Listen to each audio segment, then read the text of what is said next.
little vroom vroom. Let's rev it up here, y'all, for our team of the week. This is always my favorite segment.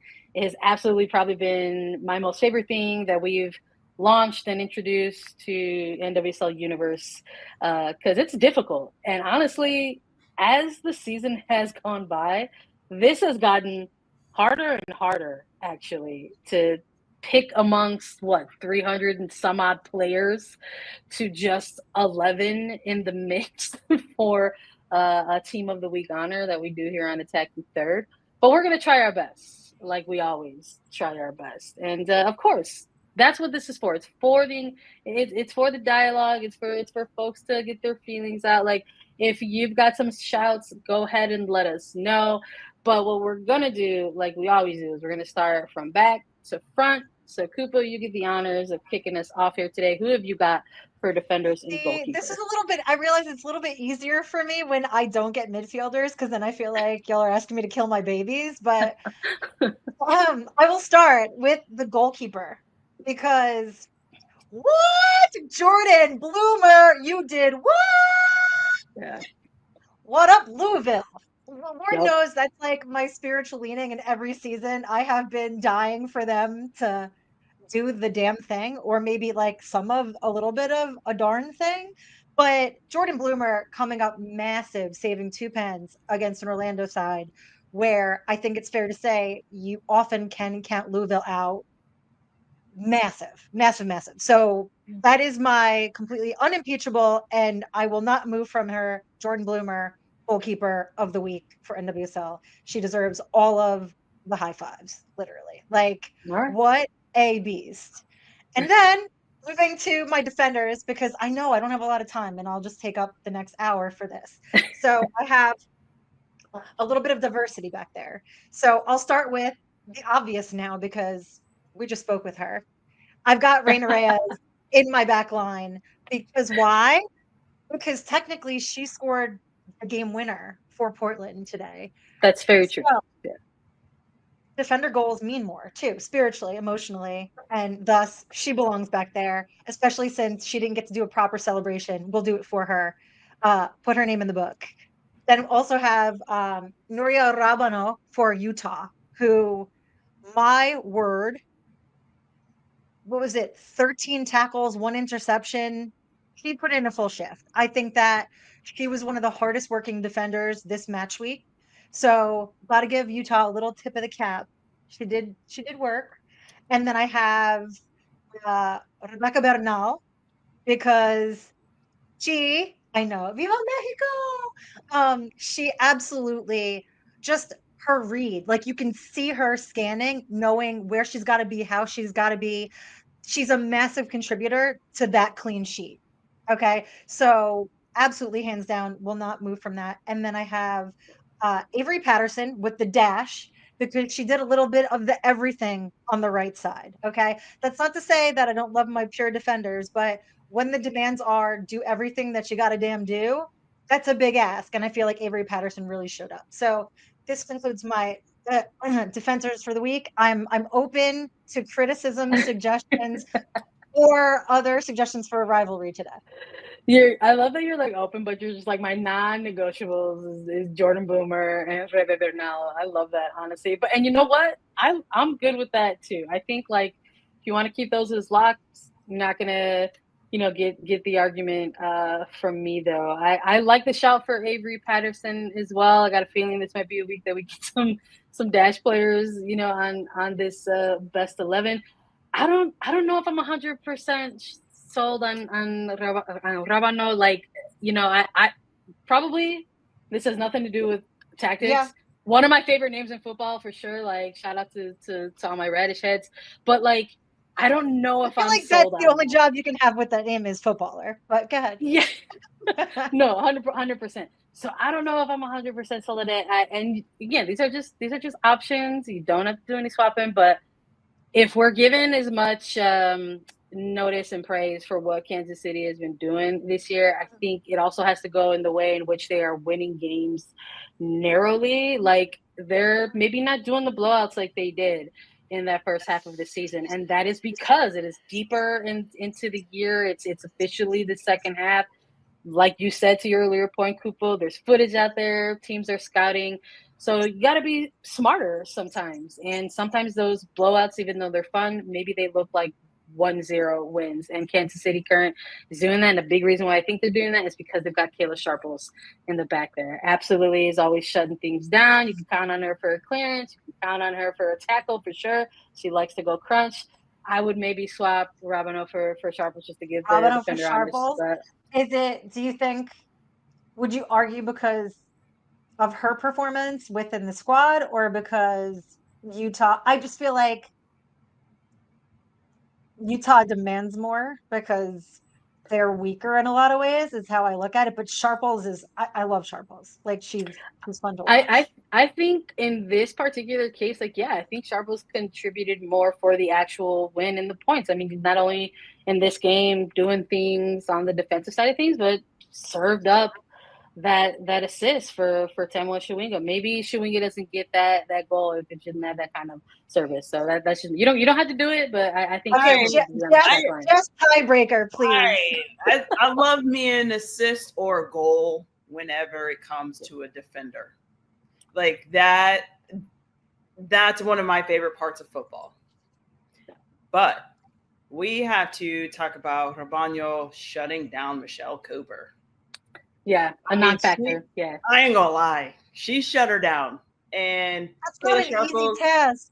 I mean, I love Michelle Cooper. I'm a low key, no, I'm a high key fan. Yeah, we're all a high key fan. So I gotta lean over to Cupo on this one. Sharples, there you go.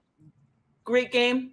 She's very difficult to play against. I played against her. I know what she brings to the table, but Rabano had to crank it up a notch this past game because she was going up against Cooper, and she did her job. All right. Yeah. You're locked in. You're locked in, Cooper. Locked in. That's our defenders and our goalkeeper gang. What you got for me? Give me midfielders. All right. I have the honors of the midfielders this week. Let me tell you, I'm very excited about this because I don't think I've had a chance to choose midfielders in quite some time. So I'm like, let me pull up my notes here. I think just because of the recency bias, I'm going to be like full on 100%. And this is the difficulty in doing a team of the week to week, is we come and do these on Sunday nights and you're just like, how are you not going to get one in here? The truth is, I could probably have an entire Thorns midfield here, but I'm not going to do that. I am, however, going to give homage to Hina Sugita, one of my favorite midfielders in the league. I love what she brings to this Thorns side. The way she can deliver a final ball when you maybe don't even expect that it's going to be the final pass, but it turns out that it is because somebody already walked it into goal.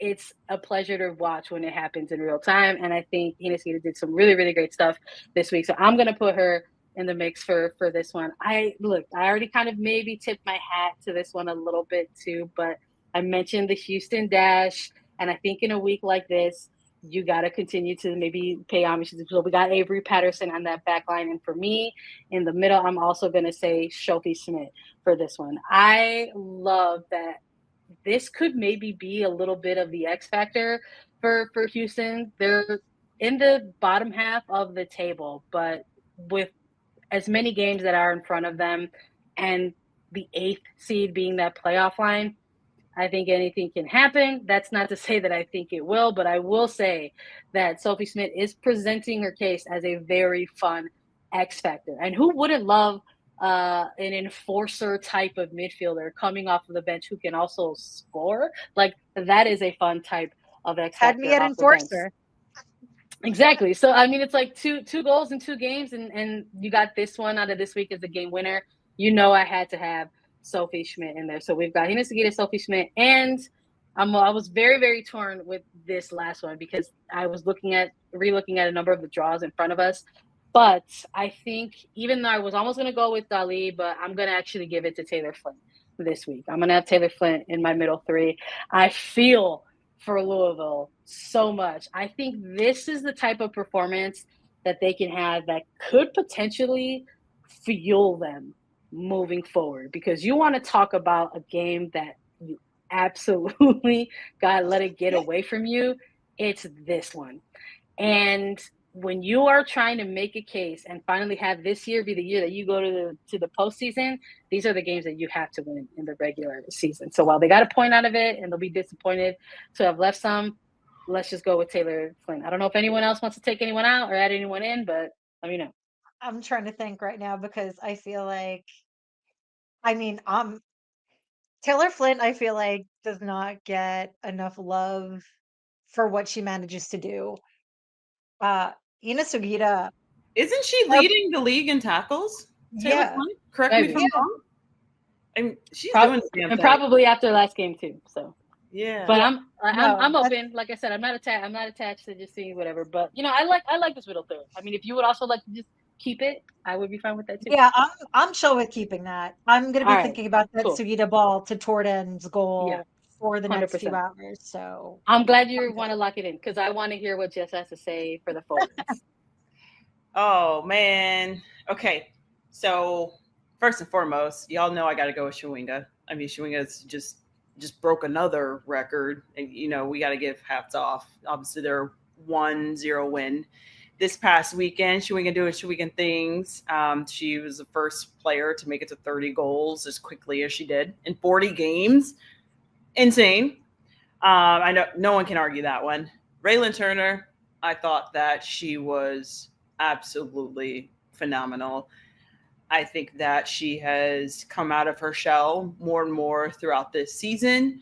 She was standout at UCLA. I loved watching her play in college, and now I'm very excited to see her just sprouting at Portland Thorns. So hats off to Raylan Turner. And even though this last one kind of had me second guessing, but I wasn't sure. Okay, I'm just gonna say it. Mackenzie Robe.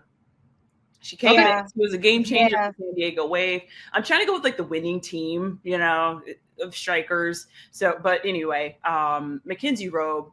One of the hardest things to do is be a game changer. People just think that you're a sub and you're supposed to just go out there and just do the damn thing. People fail to realize how hard it is to adjust to the game when you come on as a game changer.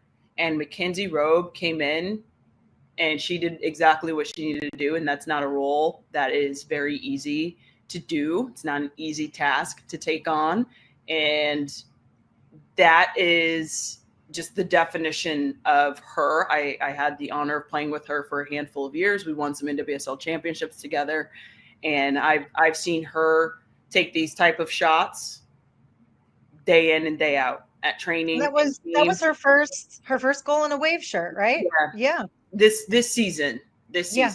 Yeah, she scored some in the past, but this season I'm like, okay, there she goes. Not every striker is going to be scoring every game, but yeah, she stood out to me this week. So those are my three. I love it. I think we got a good mix here. I don't know if I'm gonna actually take any out. I don't know if you want to swap it up, Cupo.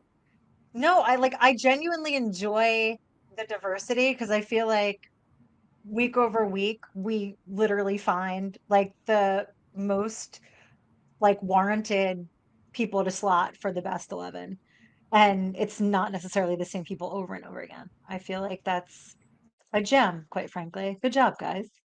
I love it. I love it. Okay, before we go, we're gonna give a coach and we're gonna name an honorary captain. Listen, I want to give a shout out to our friend and colleague Lisa Carlin because she was gassing it up for Ella Masser last week. So I'll also continue to take up that mantle. We've got another week for Chicago under Massar's reign where they went out and they stole points off of a team that is desperately trying to make sure that they get over that playoff line. And they did it again. They did it at home. And I'm going to nominate her for Coach of the Week. I don't know if anyone else has a different nomination here. Nah, I like her fire. I like that she's in it. She's been on both sides, player, now interim. She's getting into it. She's getting a little fiery with the ref. Like, Nice. heck yeah. Like, fight for your team.